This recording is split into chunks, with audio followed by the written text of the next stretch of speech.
Panaginip. Sino na dito ang nakaihi sa kama? Nabiktima na ba kayo sa trap na to? Yung umihi ka sa panaginip mo tapos talagang napaihi ka sa kama? Dapat ko bang ikwento to? Parang nakakahiya to ah.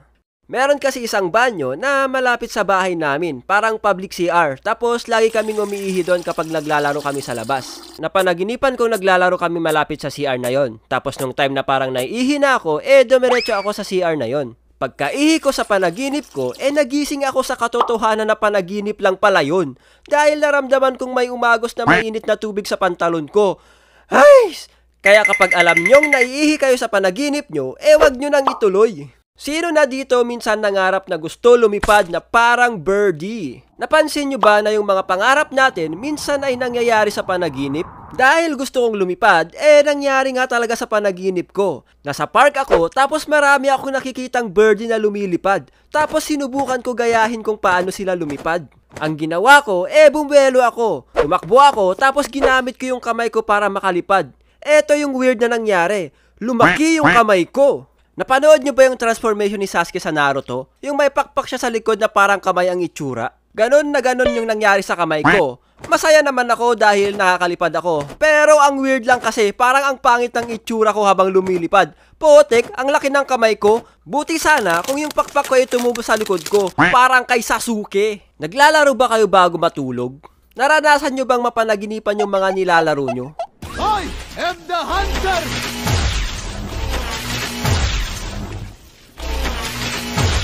Eto, naranasan nyo bang managinip na nahulog mula sa mataas na building or bangin? Potek yan.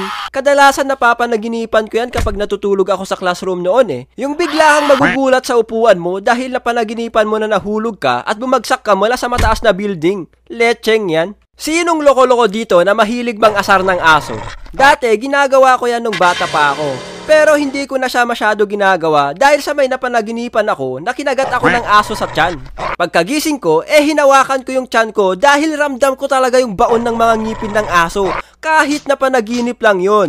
Sheesh! Meron daw kaming alagang baboy sa panaginip ko at dahil kainan time na nila, pinuntahan ko sila para pakainin. Pagpunta ko doon ay nagulat ako dahil may malaking ahas na nakapulupot sa kanya. What the heck? Tumakbo ako pabalik sa bahay para isumbong sa tatay ko na may malaking ahas sa kulungan ng baboy.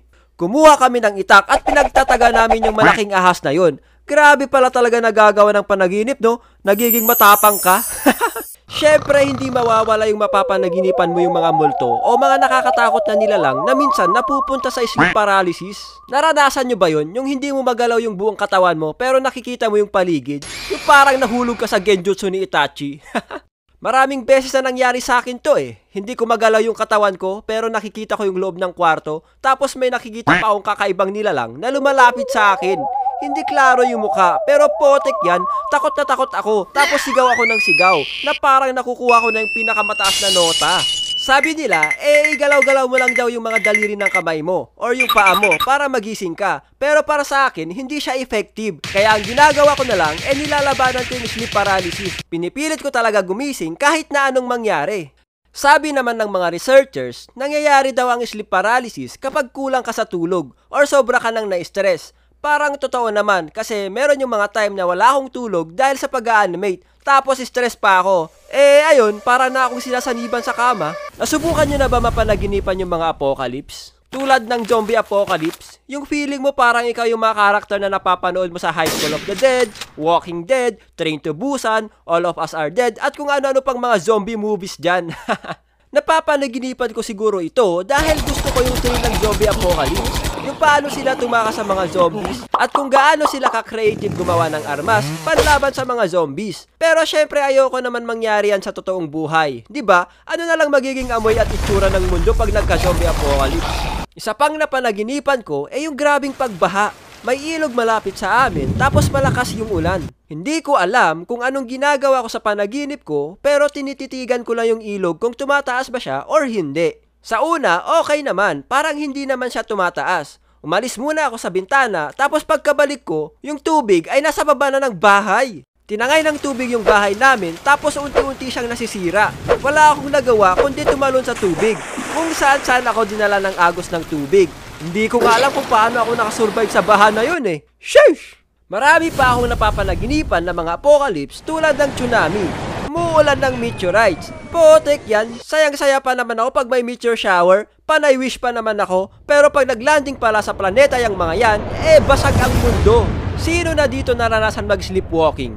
Ako, hindi ko naranasan yan, kaya wala akong maikukwento about dyan. Basta ang alam ko lang, pag kailangan kong umihi, kaya kong pumunta ng banyo kahit nakapikit. Ilan lang to sa dami-dami ng mga napanaginipan ko. Ikaw, anong kwentong panaginip mo? Siguro naranasan mo ng managinip na may kadate ka, no?